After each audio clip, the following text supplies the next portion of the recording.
second season, having had a friend who accepted her for what she was and what she wanted to be, and then he did what he did? I'm pretty fucked. I mean, I'm glad that Jack Bender and David E. Kelley and Dennis Lehane are exploring this in season 2. It's a fascinating topic to see how everyone copes with violence and the aftermath of having all of your power taken away, and somebody come and just say you're not. It's a betrayal that's extremely deep, and to not.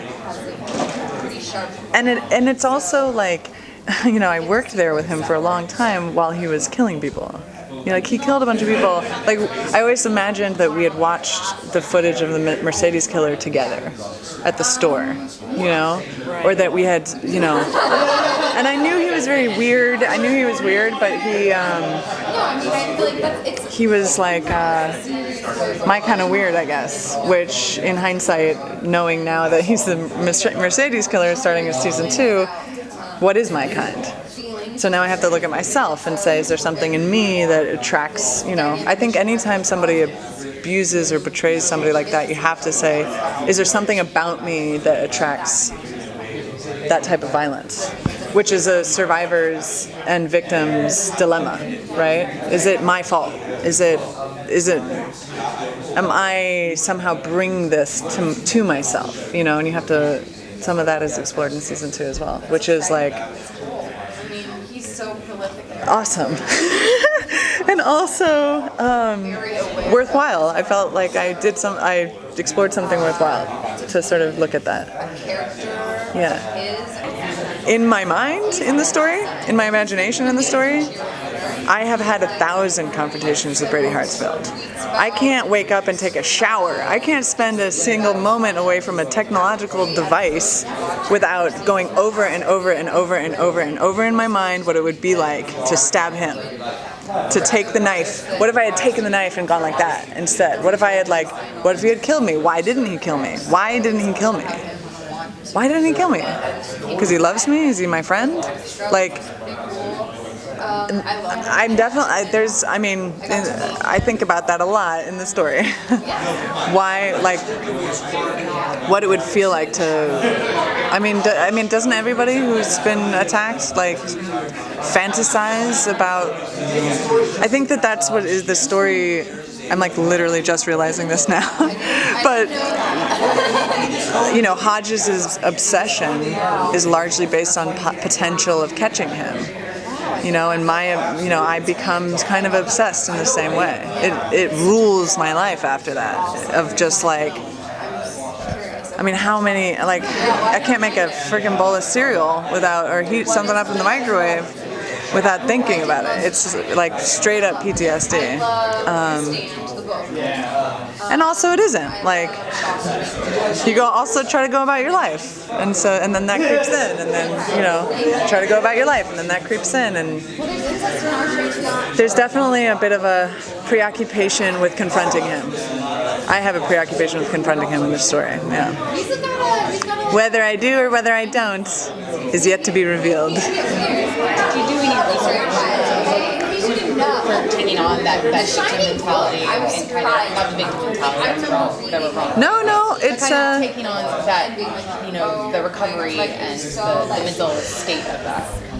I think I go in wormholes, right? When I'm working and I'm trying to think about something, I'll go on a YouTube wormhole or a particular topic that I'll spend a lot of time just being what is that? What is that? What is that? What is that? And I read Viktor Frankl's Man's Search for Meaning, which was about his time in Auschwitz.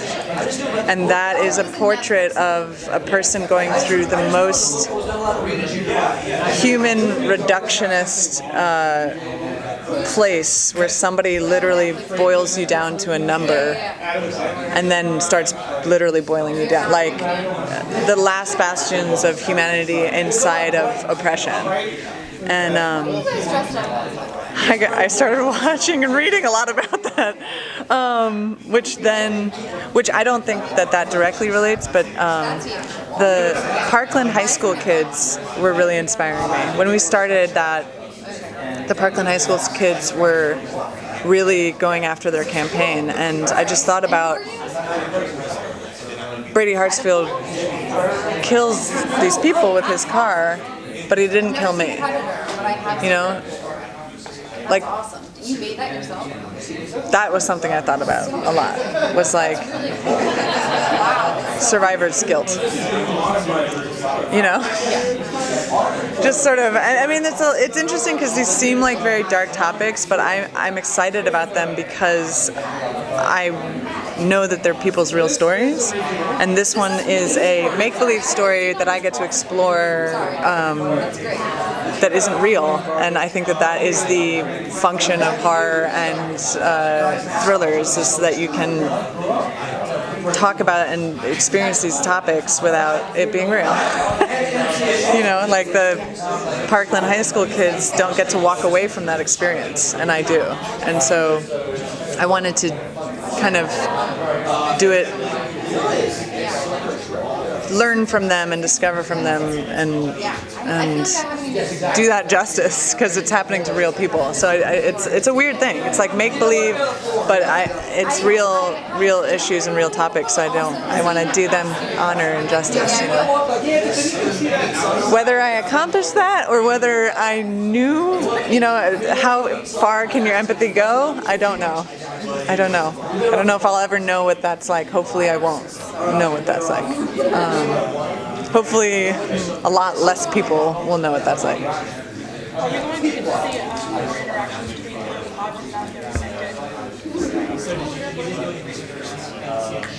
Yes? I mean, I read the Yes? I mean, I think what I like about this show so much is that there are these satellite stories, and you never know when they're going to come together. And they don't. I think David and Kelly is just, and Jack Bender are just such brilliant storytellers, and they bring people together in ways that you weren't expecting, that you didn't know was going to happen like that. And so it can move very tenderly and delicately, and then not. And then move again very tenderly, and then not, and you don't know when that's going to happen. And it's exciting and thrilling and really beautiful storytelling. So everyone's going to come together, like last season. Everyone comes together at some points. You just don't know when that's going to be. Thank you.